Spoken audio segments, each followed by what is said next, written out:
Bienvenue dans Source diplomatique, le podcast au cœur de la diplomatie française. Je m'appelle Candida, je travaille au ministère de l'Europe et des Affaires étrangères et dans notre série La Fabrique, nous vous proposons de partir à la découverte de Création Africa.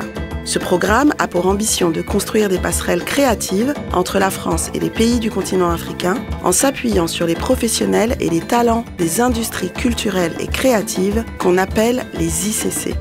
Les ICC sont les secteurs d'activité qui concernent la création, le développement ou la production de produits culturels tels que la BD, le jeu vidéo, les séries télé ou bien encore le cinéma. Pour nous parler de tout cela, je suis allée à la rencontre de celle qui est à l'origine du projet, Lise Gomis.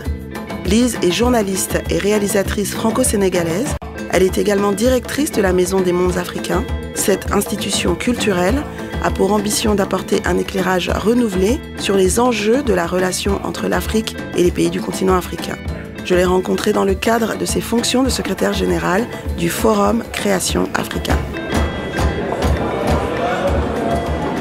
Désolée, pardon. Pas de souci, pas de souci. Qu'est-ce que c'est le Forum Création Africa? Comment est née l'idée? Quelle est l'ambition de ce projet?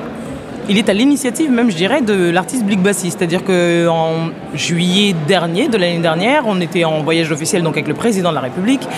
Et Blick Bassi a fait cette recommandation au président en lui disant « Il serait pas mal de monter un événement sur les industries culturelles et créatives, mais quelque chose qui ne soit pas un peu vieillot comme on a l'habitude de le voir, uniquement des conférences, avec des anciens qui nous font des grandes leçons. » Le président a pris l'idée en se disant « Ok, j'achète ». Et il a donc dit à Blick en direct « On y travaille avec votre collègue derrière vous, c'était moi. » C'est comme ça que vous êtes retrouvée à la tête de cet événement. Alors, l'histoire, c'est que je suis la préfiguratrice de la Maison des Mondes Africains, donc le projet qui arrive juste après. Et donc, évidemment, Création Africa s'inscrit dans le sillage de ce projet plus vaste. Et donc, on est rentré à Paris. Et donc là, ont eu lieu les premières réunions et la réflexion surtout sur qu'est-ce qu'on fait d'un forum sur les ICC? Est-ce qu'on part sur toutes les ICC? Si je dis pas de bêtises, il y en a 26. Il fallait absolument angler tout ça. Et on s'est arrêté sur la création numérique et audiovisuelle. Parce que finalement, même en France, ce sont des secteurs, même si ce sont des secteurs porteurs, typiquement le jeu vidéo, c'est l'industrie culturelle et créative numéro 1. Donc on a décidé de s'arrêter sur le jeu vidéo, la bande dessinée, le cinéma d'animation, les séries télé et tout ce qui est mondes immersifs, donc réalités étendues. D'accord. Alors si on peut revenir juste un petit peu en arrière pour expliquer ce que sont les industries culturelles et créatives. Nous, on n'a pas beaucoup l'habitude d'entendre cette expression. Ça recoupe la mode, la musique, le cinéma, en fait je dirais tous les champs de la culture. On dit industrie parce que tous ces champs-là finalement traînent derrière toute une chaîne de production qui inclut des producteurs, des créatifs effectivement. On n'est pas uniquement dans de la diffusion, là on pense l'écosystème dans sa globalité et effectivement ça va du jeu vidéo à la mode en passant par la musique, le cinéma et j'en oublie. Parlez-nous de ces 300 personnes invitées qui ont un profil diversifié, très, très, très large. Qui sont-ils? Comment vous les avez repérés? J'ai réussi à bâtir un réseau entre guillemets de gens de fidèles avec qui je travaille sur tous mes projets. J'ai commencé par mon premier cercle en disant est-ce que tu connaîtrais des gens qui font ceci et cela, plutôt de ce profil-là et de ce profil-là? Et il s'avère que dans notre sélection globale, on s'est rendu compte qu'en fait ils étaient tous très jeunes. On se rend compte qu'il y a des gens qui sont nés en 2003. Ouais. Et donc là, quand je me dis j'ai 20 ans de plus qu'eux, je me dis waouh, comment c'est possible? Et ils sont nés en 2003 et ils produisent des œuvres qui sont absolument géniales et qui n'ont pas du tout à rougir, au contraire, qui peuvent être en compétition avec des œuvres de personnalités, je dirais, établies. Et la difficulté, c'était surtout d'essayer de trouver un équilibre dans les nationalités. Dans les langues, dans les régions d'Afrique. J'étais ravie de voir qu'on a fini par trouver des réalisateurs au Zimbabwe, au Botswana, de la Guinée-Bissau d'où mes parents viennent. Et ça, pour moi, c'était vraiment important. Donc, des lusophones, des anglophones, des arabophones et des francophones, évidemment. Ça a été facile de les convaincre de venir ici? Ouais. Ça a été tellement facile. En fait, tout le monde a été, je dirais, ravi. Tout le monde était super enthousiaste. Tout le monde nous a dit, mais c'est génial de pouvoir se rencontrer de Djibouti à Dakar. Et il faudrait plus d'initiatives comme ça. Et c'est hyper difficile de résumer tous ces profils différents et toutes ces nationalités, tous ces arts en un mot. S'il y a quelque chose de commun entre eux, qu'est-ce que ce serait? S'il y a quelque chose de commun, je pense que c'est une conscience politique. je pense qu'ils redéfinissent leur façon de créer avant, ils redéfinissent la norme. Et ils se disent, on est ce qu'on est, et en fait, vous allez découvrir ce qu'on est comme on a envie de vous le dire. Et maintenant, c'est à vous, en face, de l'accepter tel quel, et d'enlever vos lunettes et vos biais, parfois, souvent même, et de l'accepter tel qu'elle est, et c'est ça que je trouve grandiose chez eux. Donc, pour résumer, Création Africa aspire à devenir un espace privilégié pour favoriser les partenariats artistiques et commerciaux entre la France et les pays africains. Mais concrètement, comment ça fonctionne ? Un exemple. D'un côté, on a l'ambassade de France au Sénégal et de l'autre, des startups spécialisées dans la création de jeux vidéo. Cette rencontre donne naissance au premier incubateur spécialisé dans le secteur du jeu vidéo au Sénégal, Game Hub. Oui, bonjour, je suis Julien Herbin, fondateur et directeur du studio Kaifo Games, qui est un studio de développement de jeux vidéo basé à Dakar, au Sénégal. On produit des jeux à contenu africain, essentiellement portés sur le segment mobile. Et voilà, donc on est partenaire dans ce projet-là en tant que studio pour accompagner les jeunes qui veulent rejoindre le hub et développer des jeux. Voilà. D'accord, très bien. Et votre associé ? Du côté du Kosoko, je suis le pendant de Julien, ici en France. Donc, j'ai un studio de jeux vidéo qui est basé à Toulouse, qui crée des contenus donc, exclusivement sur l'Afrique. Et l'idée, c'est de raconter l'Afrique en Afrique, mais aussi raconter l'Afrique ici en Europe, aux Européens. Ça tombe bien, c'est vraiment l'objectif de ce salon, le Forum Création Africa. Pourquoi est-ce que vous avez tenu du coup à être ici et qu'est-ce que ça représente pour vous ? Qu'est-ce que vous attendez de ce salon ? Oui, ça rejoint ce que disait Teddy. C'est l'occasion de rencontrer beaucoup de gens qu'on croise régulièrement, mais souvent virtuellement, donc de les voir en personne. Donc il y a l'aspect réseautage. Effectivement, venir parler de notre projet aussi, et puis voir ce que font les autres, et voir à quel point les choses se croisent, et il y a peut-être des choses qu'on peut faire en commun. Moi, je pense que l'initiative qui a été lancée au Sénégal par l'ambassade de France pour financer cet incubateur avec des acteurs privés, Kaifo est un acteur privé, Maseka est un acteur privé, et l'ADER qui est un acteur institutionnel local, est pour moi le chemin à prendre, parce que je pense que pour une fois, on a différents acteurs qui... Alors, pour une fois, ça arrive dans divers secteurs, mais sur les industries culturelles et créatives, on a tous les acteurs qui sont réunis autour d'un projet commun avec des visions communes. Donc je pense que c'est plutôt une direction dans laquelle il faut y aller. Vous partagez cette analyse ? Oui, tout à fait. Je pense que le projet qu'on est en train de monter est un très bel exemple de comment une collaboration France-Afrique peut prendre forme et donner lieu à des projets intéressants et qui vont vivre dans le temps. Je dirais que évidemment le Forum Création Africa c'est aussi important parce que ça permet de mettre toute la lumière sur les travaux qui sont faits en Afrique. Souvent les gens en fait n'ont pas conscience de tout ce qui se passe en termes d'industrie créative en Afrique, et juste ça, mettre un peu la lumière dessus, permet aussi aux acteurs français de réaliser tout ce qui se passe, des opportunités, des collaborations possibles. Et je suis très content de voir cette première édition et qu'on soit tous ici pour célébrer et observer aussi ce qui se passe à l'échelle du continent. Dans les allées du forum, on observe comment les agents du ministère de l'Europe et des Affaires étrangères établissent des liens avec les acteurs de Création Africa. En échangeant avec le diplomate Mathieu Perrault, essayons de comprendre son rôle dans la préparation de cet événement. Je m'appelle Mathieu Perrault, je suis directeur de la diplomatie d'influence au sein de la Direction générale de la mondialisation au ministère des Affaires étrangères. C'est une direction qui s'occupe de la diplomatie culturelle, audiovisuelle, éducative, linguistique, universitaire et de recherche, toutes les projections de la France à l'étranger dans le domaine culturel au sens large. Pourquoi diplomatie d'influence ? Vous avez effectivement décrit tous les domaines d'expertise. Qu'est-ce qu'on veut dire par diplomatie d'influence ? Le cœur du métier diplomatique, le métier historique, il est politique. C'est aussi le métier des affaires stratégiques, des questions aux Nations Unies, des matières, on dirait, un petit peu dures, le hard power, comme disent les Américains. À l'inverse, il y a une diplomatie qui travaille d'une autre manière, par d'autres canaux, qui parle de culture, qui parle de langue, qui parle de dialogue entre les cultures, entre les sociétés civiles.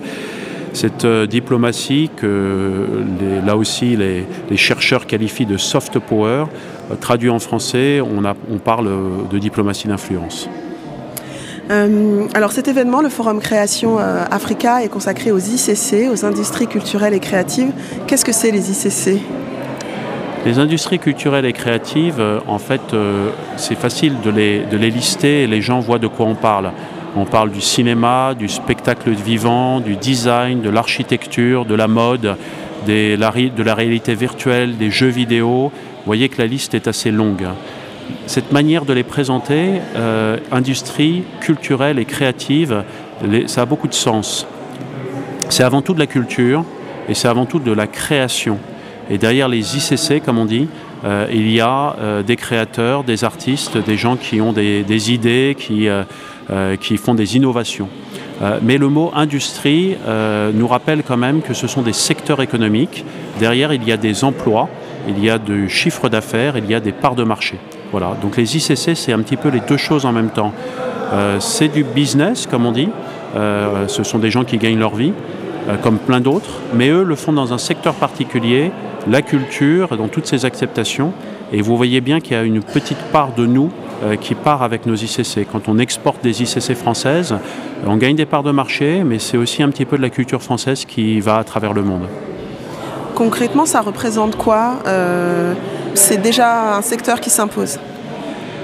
Eh bien, tout à fait. Je vais vous donner quelques chiffres. C'est déjà très important et ça l'est chaque jour un peu plus parce que c'est en pleine croissance. Les industries culturelles et créatives pour la France, c'est un chiffre d'affaires annuel de 90 milliards d'euros. Et dans ces 90 milliards d'euros, ça représente 2,3% du PIB. Vous voyez, c'est quand même beaucoup. Dans ces 90 milliards d'euros, il y a 12% qui sont des exportations. Donc évidemment, la majorité des biens culturels produits, ils sont consommés en France, c'est là que se fait le chiffre d'affaires, mais 12%, c'est la part de l'export. Ça veut dire que les ICC françaises se portent bien à l'export et cette part augmente. Et puis aujourd'hui, on parle d'Afrique. Et je vais donner là aussi juste un chiffre. Les industries culturelles et créatives, c'est déjà 3% du PIB des États africains, plus qu'en France d'ailleurs.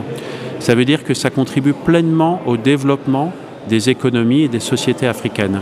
Ça n'est pas un petit truc en plus, c'est beaucoup, 3%. Ça pourrait être sans doute d'ailleurs beaucoup plus à l'avenir, si on pense au secteur de la musique, au secteur du cinéma, de l'audiovisuel, si on pense au secteur de la réalité virtuelle. Bref, tout ce qu'on voit aujourd'hui à Création Africa.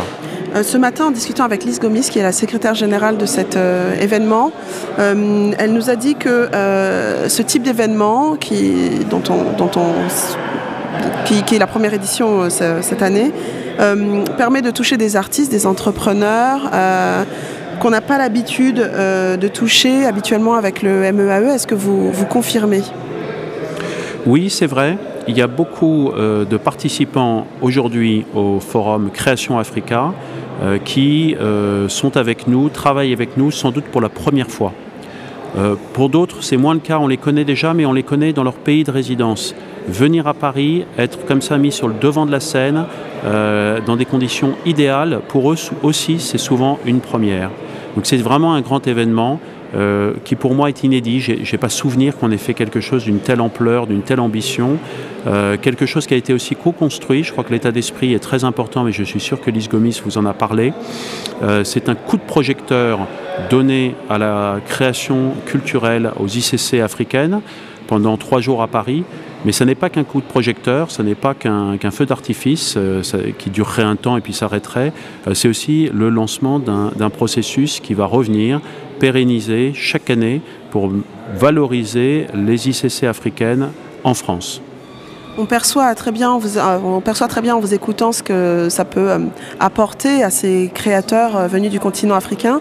Et qu'est-ce que nous, en France, on peut tirer de ces collaborations, de ce travail-là avec les artistes et les acteurs majeurs du continent africain?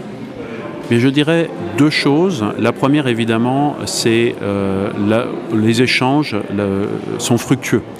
Il y a ici aujourd'hui des ICC africaines, mais aussi des ICC françaises. Ici, c'est un lieu de rencontre. C'est un lieu de dialogue, c'est un lieu d'échange, il y a des ateliers, il y a des lieux pour du speed dating. Et puis de tout ça, il va ressortir toute une matière première, toute une intelligence collective qui va être bénéfique pour les ICC africaines comme pour les ICC françaises. Et puis des projets vont naître de cette rencontre. Et dans un an, on verra les projets qui sont apparus, et puis il y en aura d'autres. Et puis là-dessus, le ministère aussi a des moyens, des crédits pour aider à l'amorçage, au démarrage de projets nouveaux.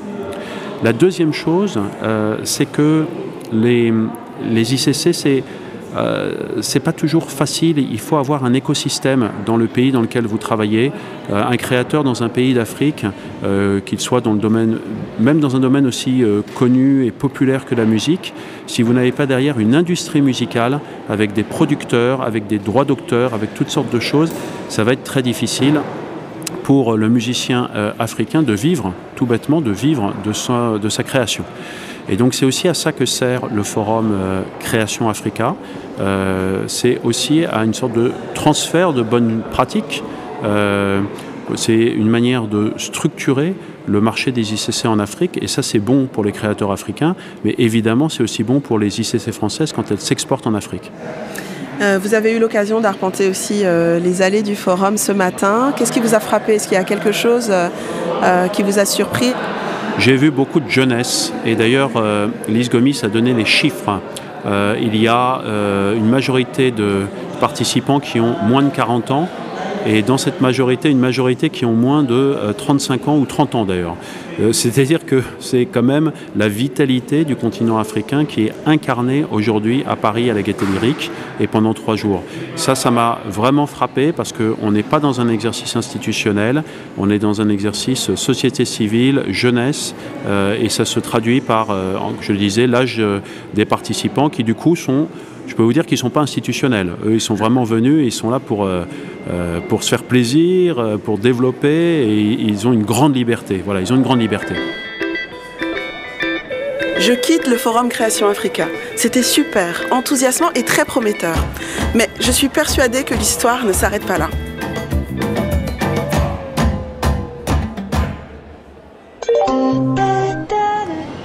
Voix 1. C'est encore moi, candidat, 3 mois plus tard, dans le train direction Lille. On est en mars 2024 et j'ai rendez-vous avec Lise Gomis, secrétaire générale de Création Africa, qu'on a rencontrée en tout début d'épisode. On est content de vous retrouver. Alors, est-ce que vous pouvez nous expliquer où on est ici et ce qu'on fait après notre première rencontre à Forum Création Africa en octobre dernier? Alors, on est exactement au festival Sérimania, festival, forum, marché, d'ailleurs devrais-je dire. Sérimania, c'est une des vitrines des séries en France et je pense même de manière un peu internationale. Pour nous, c'est important d'être associé à ce festival parce que très honnêtement, je pense que Sérimania m'a beaucoup aidé à penser le Forum Création Africa parce que j'étais venue donc l'année dernière en coup de vent, mais ce que j'y avais vu, c'était qu'effectivement, il y avait un petit intérêt sur l'Afrique et les sujets Afrique, mais que ça n'était pas si développé que ça. Et donc Francesco de Sérimania, après Création Africa, m'a rappelé en disant: étant donné tous les talents que vous avez réunis ici, donc à Paris, il faut absolument qu'on puisse créer un pavillon Création Africa dans l'enceinte même du Sérimania. Et évidemment, j'ai dit oui. Et ensuite, la conversation s'est élargie puisque le MEAE est entré dans la course, l'Institut français également, et ce sont donc les équipes à la fois du ministère des Affaires étrangères et les équipes de l'IF qui ont donc monté ce magnifique pavillon qui est un peu plus loin que cette salle de petit déjeuner. Et donc là, on a des délégations de Côte d'Ivoire, du Bénin, d'Afrique du Sud, du Kenya, du Sénégal. Et pour moi, ce qui est vraiment important, c'est de se dire que c'est une seconde étape, que ça cloute finalement ce qu'on a amorcé sur Création Africa et ça donne beaucoup d'espoir sur ce qu'on va pouvoir monter en 2025. Quelles sont les prochaines étapes justement du réseau de la plateforme Création Africa? Alors c'est marrant parce qu'à la base Création Africa c'est uniquement un forum et l'idée est venue de quelqu'un au ministère des Affaires étrangères en disant est-ce qu'on ne pourrait pas donner ce nom à toutes les initiatives justement qui traite des industries culturelles et créatives. Et effectivement, c'est une bonne idée parce que ça permet à la fois de créer une identité, ça permet aux postes, aux ambassades, en fait d'être, de ne parler que d'une seule voix et de montrer toutes ces initiatives sous une seule ombrelle, Création Africa. Et pour une fois, on peut vraiment dire équipe France puisque tout le monde est concerné. On parle sous, je dirais, le même parapluie. Donc pour moi, c'est absolument génial parce que ça crée une marque, ça crée de l'identité, ça crée, ça fédère. Et en fait, ce qui est pas mal, c'est que maintenant, quand je négocie avec le ministère pour avoir un peu plus de fonds ici ou là, c'est sous le fonds Création Africa. Et évidemment, tout le monde comprend le message et tout le monde se dit, mais oui, il faut y aller. Donc c'est en cela que c'est absolument génial.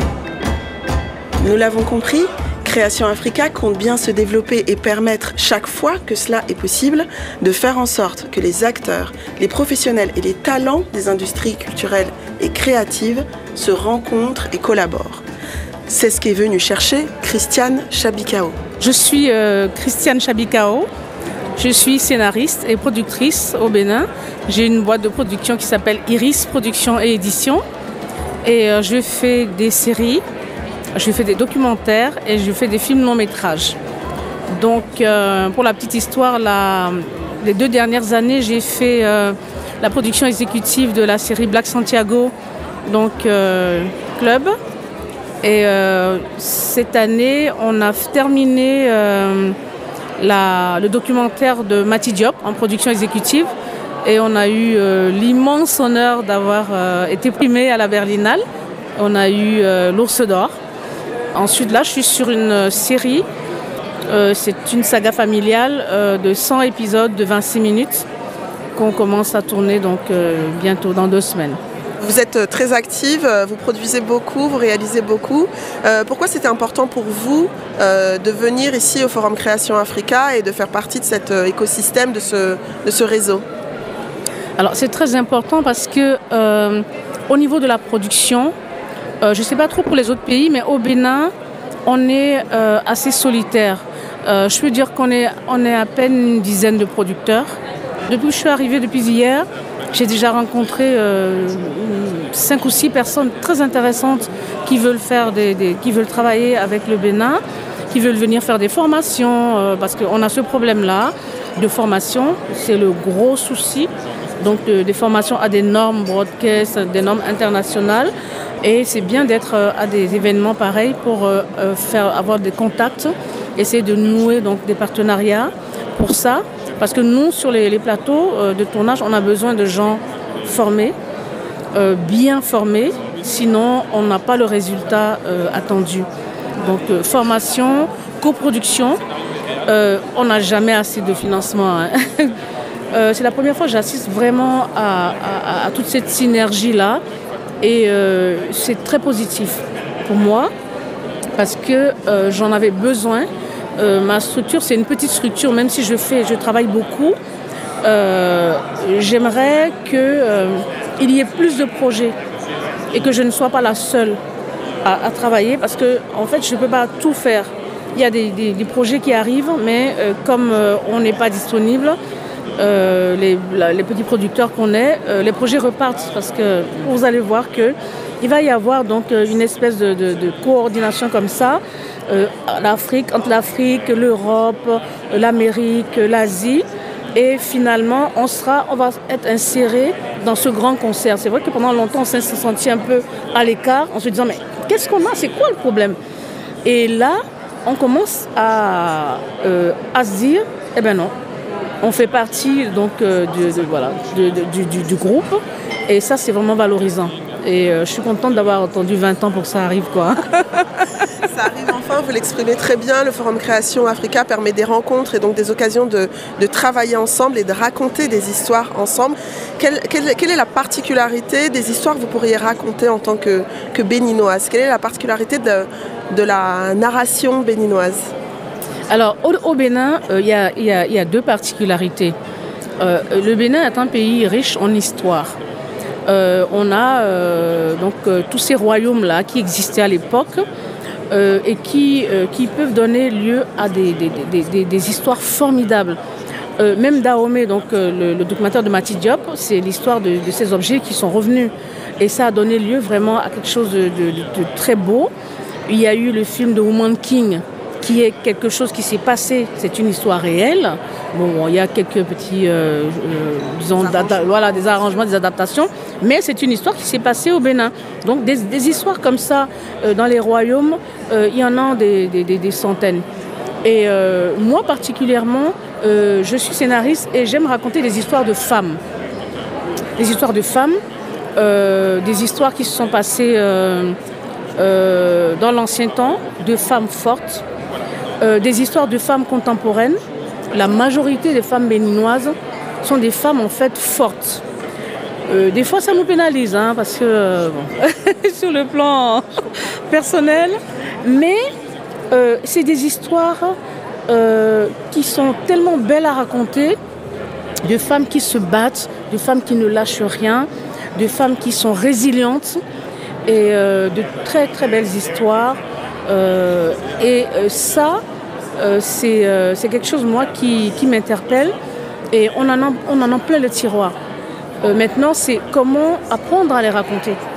Le storytelling a des codes et des règles qu'il faut apprendre tout simplement pour que l'histoire soit valorisée et qu'elle puisse intéresser donc des producteurs. Et c'est ça la particularité chez nous, de très très belles histoires et dont on nous a, par la tradition orale, raconté les faits, raconté les exploits, raconté le courage et qu'on a envie de partager avec le monde entier en fait. Bien, on espère que ce Forum Création Africa vous permettra de raconter encore d'autres histoires de ces guerrières qu'on adore entendre. Puisque c'est un effort collaboratif, les ambassades françaises jouent un rôle important dans ce processus. C'est ce que nous explique Serge Noukoué. Alors je suis Serge Noukoué, mais officiellement Serge Armand Noukoué. Je suis attaché audiovisuel pour l'Afrique de l'Est. Donc je suis basé à Nairobi au Kenya et je travaille donc à l'ambassade de France à Nairobi. Et donc je suis en charge de l'audiovisuel. Et audiovisuel mais aussi ICC. Donc ICC c'est Industrie culturelle et créative. Quel rôle joue l'ambassade de France dans ces zones-là pour la promotion de ces industries? Alors, un rôle de plus en plus important, parce que moi j'ai commencé en septembre 2020, là on est en mars 2024, et il y a une énorme différence en termes de moyens qui sont mis à disposition, en termes de projets, etc. On a beaucoup de programmes de formation qui se concentrent donc sur la formation à la fois des artistes, donc des réalisateurs, des producteurs, des scénaristes, etc. Mais aussi de ce qu'on appelle les managers culturels, donc ceux qui portent les porteurs de projets. Il y a de la mise en relation entre l'écosystème kényan, mais aussi l'écosystème tanzanien, rwandais, etc., puisque je suis régional, avec l'écosystème français. Donc encore une fois, au niveau de toute la chaîne de métiers, donc les scénaristes, les producteurs, etc. On travaille aussi avec les institutionnels, donc l'équivalent du CNC dans ces pays-là, pour parfois les guider, échanger et voir dans quelle mesure, encore une fois, on peut créer plus de synergie avec ce que nous on fait en France. L'idéal serait qu'on puisse créer des accords de coproduction avec tous ces pays-là. Accords de coproduction sont finalement des textes qui régissent en fait la relation entre deux pays pour leur permettre de produire des films, du cinéma, mais en fait faire un film par exemple franco-kényan qui serait à la fois français et kényan, donc qui bénéficierait des avantages des films français et aussi du marché kényan. Donc avec Création Africa, on a maintenant des fonds qui nous permettent de faire des projets beaucoup plus ambitieux en termes de budget, en termes on accompagne aussi la mobilité des créateurs pour qu'ils puissent être dans les festivals comme Sérimania, qu'ils puissent être à Cannes, qu'ils puissent être un peu partout, même dans les festivals régionaux, comme par exemple les Zanzibar International Film Festival. Les industries culturelles et créatives sont devenues une priorité, non seulement de notre côté, mais aussi de leur côté, parce qu'il y a une compréhension des enjeux localement, et notamment un enjeu par rapport à l'emploi. Donc ce qui intéresse au Kenya et dans toute ma zone, c'est comment est-ce que les jeunes peuvent intégrer le marché de l'emploi à travers justement les industries culturelles et créatives, parce que tout le monde sait que pour rentrer dans cette industrie-là, on n'a pas besoin d'avoir un doctorat, on n'a pas besoin d'avoir un bac plus 5, etc.